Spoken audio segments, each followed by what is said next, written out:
Os observadores. Parece que estamos vivendo um momento onde OVNIs, crop circles, mutilações de gados e encontro com extraterrestres estão em ascensão. A possibilidade de vida extraterrestre parece estar na mente de milhões de pessoas.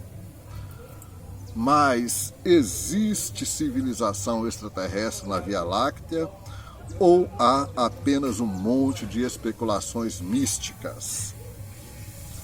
Se os extraterrestres realmente existem, por que eles estão aqui e de onde eles vêm? Esta origem começa no primórdio dos tempos, na era da queda de Rassatã e dos observadores. Esses observadores, senhores, são os anjos rebeldes, os anjos caídos, que decidiram por livre e espontânea vontade fazer um acordo com Rassatã, trilhar os seus próprios caminhos e desistiram do Criador. Esses observadores são o que a ciência, o mundo chama hoje de alienígenas, extraterrestres ou simplesmente aliens. E eles tornaram-se criaturas mortais, horripilantes e bizarras. Antes do dilúvio de Noé, esses anjos rebeldes, juntamente com Satanás, decidiram tomar para si a terra. Eles tiveram filhos conhecidos como os gigantes. Esses descendentes contavam-se aos milhares e milhares de milhares sobre a superfície da terra e construíram cidades avançadíssimas, repletas de tecnologias, cidades verdadeiramente tecnológicas. Eles tinham uma sociedade urbana, interdimensional, com uma estrutura de classe, aristocracia e acumulação de riquezas, bem como realeza. Eles também tinham um programa mundial de mineração, mutação de DNA e reengenharia genética. Quando os homens começaram a multiplicar-se sobre a face da terra e lhes nasceram filhas, os filhos de Deus viram que as filhas dos homens eram formosas e escolheram para si aquelas que mais lhe agradaram. Então disse o Senhor: por causa da perversidade do homem, o meu espírito não agirá para sempre no homem, pois esse é carnal, e os seus dias serão 120 anos. Naqueles dias haviam Néfilim na terra, e também depois, quando os filhos de Deus possuíram as filhas dos homens, elas lhe deram filhos. Esses foram os heróis do passado. O Senhor viu que a perversidade do homem tinha aumentado na terra e que toda a inclinação do seu coração era sempre e somente o mal. A terra estava corrompida à vista do Eterno e cheia de violência. Viu Deus a terra, e eis que estava corrompida, porque todo ser vivo havia corrompido o seu caminho na terra. Arrependido, o Senhor decidiu destruir todas as coisas, todos os seres viventes. Farei desaparecer da face da terra o homem que criei, o homem e o animal, os répteis e as aves do céu, porque me arrependo de haver os feito. A interação sexual dos filhos de Deus e as filhas dos homens criaram um desequilíbrio e uma confusão na ordem natural. porque não se reproduziram segundo a sua espécie. O nascimento de semideuses ameaçou o objetivo da criação. A conclusão natural para a situação foi o dilúvio. A única alternativa que o Eterno teve de acabar com a farra dos anjos caídos na terra foi o dilúvio. A destruição da humanidade e a aniquilação concomitante da infestação genética.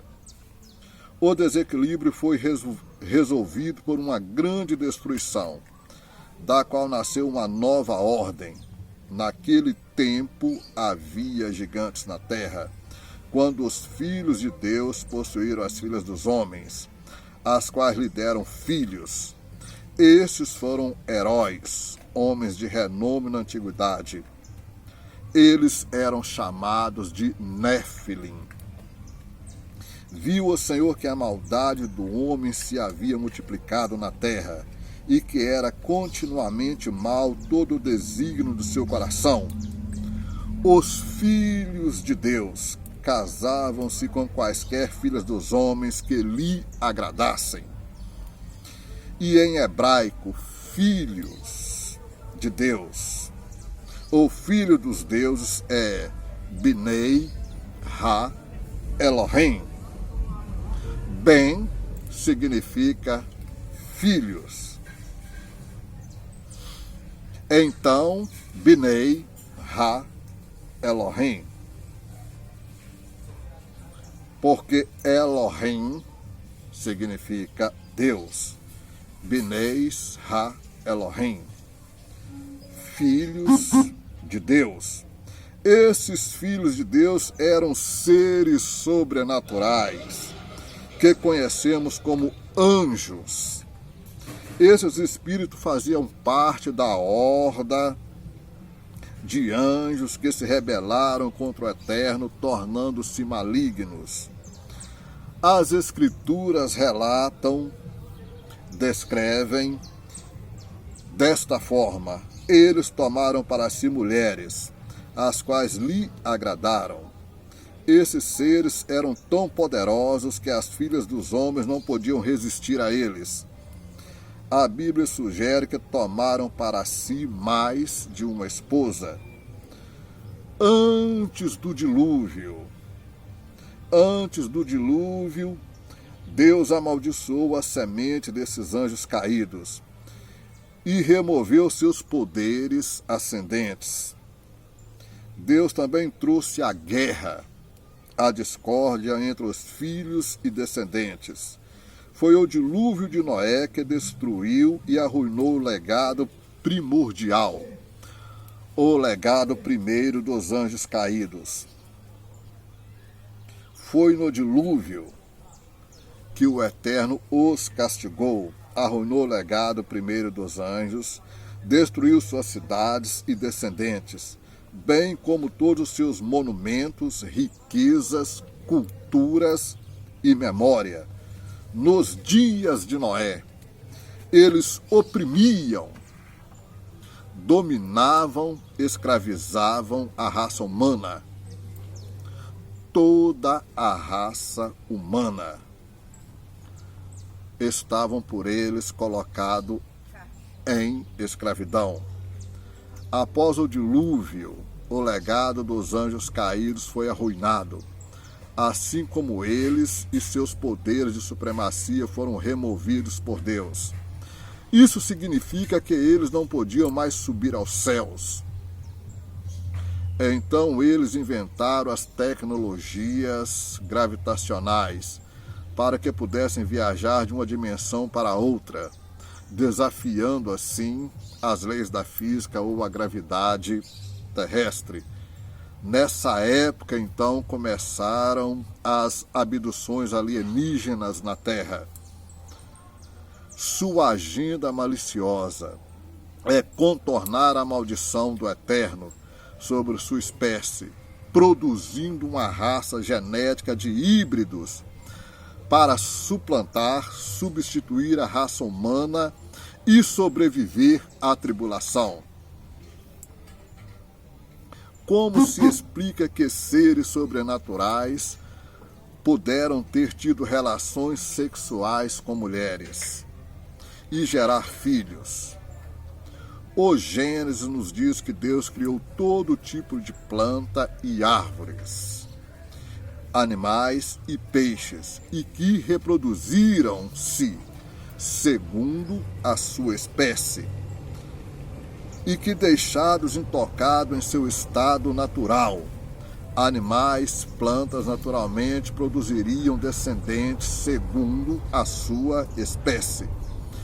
Isso significa que a genética de plantas e animais não admite interferência com vista à produção de aberrações geneticamente modificadas? Não. Simplesmente afirma que, se deixarmos a natureza seguir seu próprio curso, ela produzirá a sua descendência segundo a sua espécie, segundo a ordem natural designada pelo Criador. De maneira que, quando os espíritos malignos engravidaram as filhas dos homens, possivelmente conseguiram tal feito através da manipulação genética. Quando Deus fez o paraíso, só havia perfeição. Adão e Eva viviam no autêntico jardim do Éden. Não havia cardos,